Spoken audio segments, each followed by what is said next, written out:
President Donald Trump is testing his own party's patience on Capitol Hill. Last week, he told Senate Republicans to cancel a major confirmation hearing, complicating their effort to renew a key anti-terrorism law and adding to a growing list of frustrations for GOP lawmakers. Trump's approach has some Republicans warning that the president is undermining the very results he wants.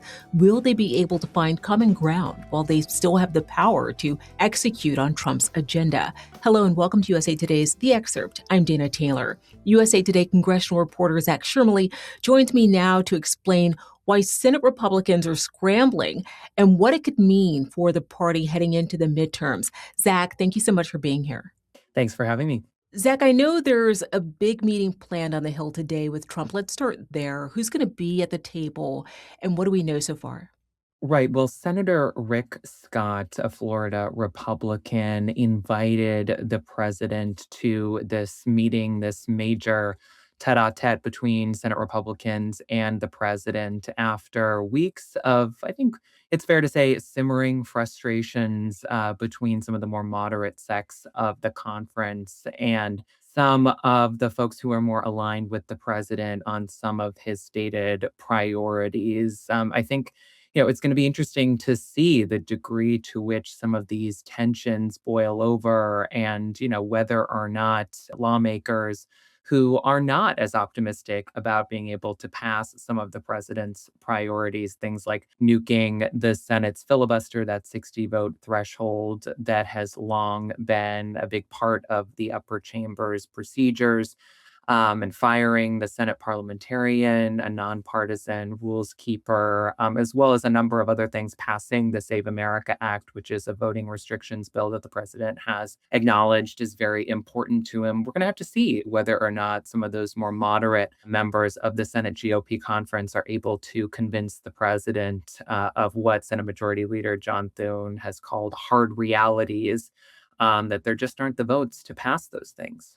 Let's backtrack just a bit here. Catch us up on what happened while Trump was in France for the G7 summit. There were some major upsets to the Senate's plans. What happened? Yeah, well, the president was across the globe, but he threw what I called a logistical bomb into Senate Republicans' plans and the Senate's plans more broadly when he announced that he wanted the Senate to drop prioritizing Jay Clayton, who is going to be his permanent nominee to be the nation's next top spy chief, replacing Tulsi Gabbard to head the office, the director of national intelligence. And he said he wanted the Senate to instead prioritize a different nominee to replace Clayton as a U.S. attorney in Manhattan. And that really just threw a wrench in the Senate's plans. And I think often about something that Senate Majority Leader John Thune says a lot, which is that in the Senate and in Congress generally, the coin of the realm is floor time, right? So we only have a matter of weeks now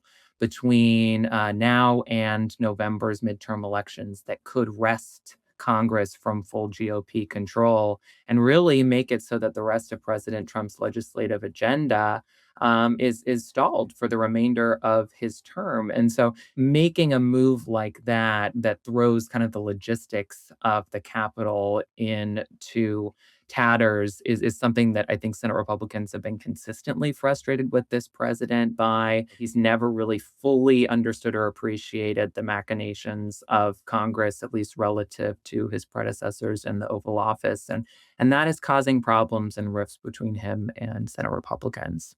And Zach, because the D&I confirmation hearing didn't happen, a critical piece of legislation that needed to be renewed wasn't. Can you tell me about that? And are Americans actually less safe right now? Right. So this is kind of complicated, but it really does matter. And I think it's important that our listeners take stock of what actually is going on here with this critical government surveillance law called Section 702 of the Foreign Intelligence Surveillance Act. Basically, what it does is it allows for the US government to collect surveillance on foreigners' communications, texts, emails, things like that. And it helps to keep Americans safe, according to proponents of the law in Congress. It helped, according to several lawmakers and government officials, to prevent a terrorist attack on a Taylor Swift concert, for example, a couple of years ago. And because of all this back and forth in Congress right now, and some of the more broader controversial aspects of the law, which many lawmakers have acknowledged needs reform, and critics say that it allows the government to unfairly spy on Americans, that law has lapsed. It wasn't renewed, and because of that, lawmakers say that there are some really critical national security implications, and that American safety could be at risk.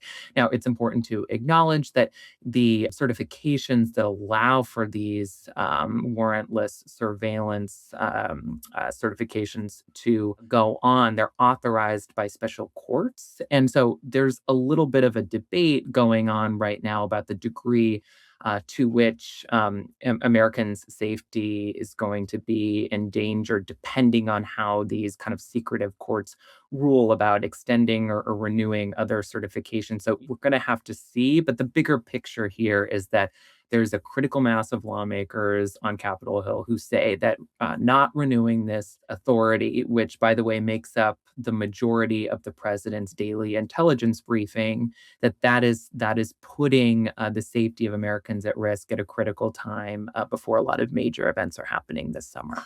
You touched on this, Zach. Trump wants the Senate to pass the Save America Act and move his nominees forward. But Senate Majority Leader John Thune has to deal with the votes he actually has, not the ones he wishes he had. Where is Trump's pressure campaign running into the limits of Senate math? Right. You have these more moderate members in the Senate GOP conference that just aren't on board in the same way as others. People like Mike Lee, a Republican senator of Utah, are very passionate about wanting to pass the Save America Act and wanting to get it passed before the general midterm elections in November. And, it's part of a number of legislative priorities that the president has just repeatedly laid out, particularly on social media, that folks in the Senate and the Senate Republican Conference are not supportive of. And I think it's possible that if Republicans tried to sort of retool this priority for the president, this is something they could bring up with him at the lunch. And they could say, Democrats are supportive of voter ID laws, right? Just a simple reform that people like Chuck Schumer have said they could get behind. Senate Republicans could actually pass something like that, a much more watered down version of the Save America Act, and that could pass potentially. But that's not something that the president has indicated up until now that he is open to. Thune responded to Trump's demands by saying the president has his own mind, but added, quote, "So do we." Zach, is that a sign Senate Republicans are trying to draw a line with the president? Leader Thune has a really difficult job. There are a number of lawmakers in the Senate GOP conference. They do not fall along the same ideological spectrum. There are people who have really wildly differing views, and lawmakers that are facing key election races in November that have to think about how they're going to appeal to their more moderate base, or people who've just always been a little bit more moderate relative to other Senate Republicans. And Lear Thune is one of those leaders in Congress who prides kind of his management style on hearing from everyone, taking into account everyone, and not trying to bulldoze his members in any way, listening to them, taking into account their views on particular subjects, pushing to the degree that he can, and then going to the White House and saying, listen, this is the math, this is the arithmetic, as he's put it several times, that I am working with. And these are the realities. President Trump is someone who doesn't like hearing no, especially from folks on Capitol Hill about priorities that he has. But Thune has just continued to repeat this point over and over and over again, that the votes aren't there to pass the SAVE Act in its current form. Aside from the Save America Act and FISA, there are also major bipartisan priorities on the table. These include everything from farming to highway funding. How much harder is Trump's approach making it for Congress to move on these other issues? Yeah, I mean, you think about the FISA debacle, and the Senate lost arguably a week in terms of floor time that could have been used to move some other things. And, I say things like this, and leaders in Congress often respond with, and members themselves, they'll say, we can walk and chew gum at the same time. But I think that it's pretty evident every day up here on Capitol Hill that when there are big controversial issues that are kind of sucking up all of the oxygen here, that really detracts from some of the other priorities that legislative leaders have. That being said, the Senate passed a bipartisan housing affordability bill that's going to try and keep Wall Street landlords out of home buying, or particular forms of home buying. And, a lot of lawmakers, both Republicans and Democrats, have said that that is a big win going into an election year. And you're going to hear a lot of candidates, particularly incumbent candidates, trying to tout that win. But there are a number of other things that Leader Thune and others have said that they want to check off the calendar heading into the midterms, after which the makeup of Congress and what it's able to do over the rest of President Trump's second term could be a lot different. But they're trying to pass a highway bill, they're trying to pass a farm bill, they're trying to get through the rest of the appropriations process, which is really the bread and butter of what Congress has to do every year. And they've already said that talks there have kind of broke down. So when you have these other big controversial issues that are taking up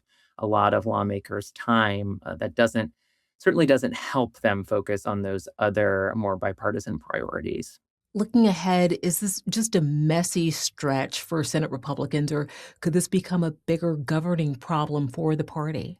I'm going to really be fascinated to see what lawmakers are saying coming out of this meeting with the president. He has struggled, as I said, throughout the course of his first term and in his second, to just personally really care and take stock of the ways in which kind of the sausage making process works on Capitol Hill relative to other presidents. And that has had some pretty major implications in terms of him being able to get pretty big legislative accomplishments across the finish line. But I think part of the reality here is that the president already passed one major piece of legislation, and that was the so-called One Big Beautiful Bill Act, what Republicans have now called the Working Families Tax Cuts Act, last year. And that is probably going to make up the bulk of what Republican lawmakers are selling to their constituents during the November elections and leading up to the elections. But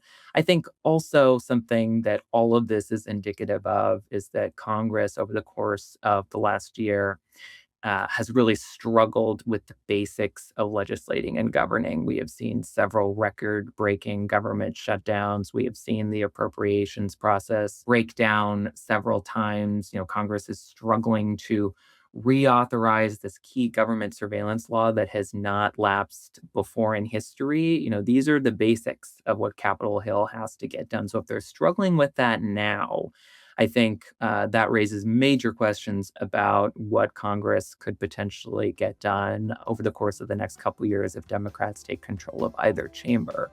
And I think more importantly, what crises we could see if President Trump is contending with leadership in Congress that's going to be a lot less friendly to him. Zach Schermele is a congressional reporter for USA Today. Zach, it's always good to speak with you. Thanks so much. Thanks for watching. I'm Dana Taylor. I'll see you next time.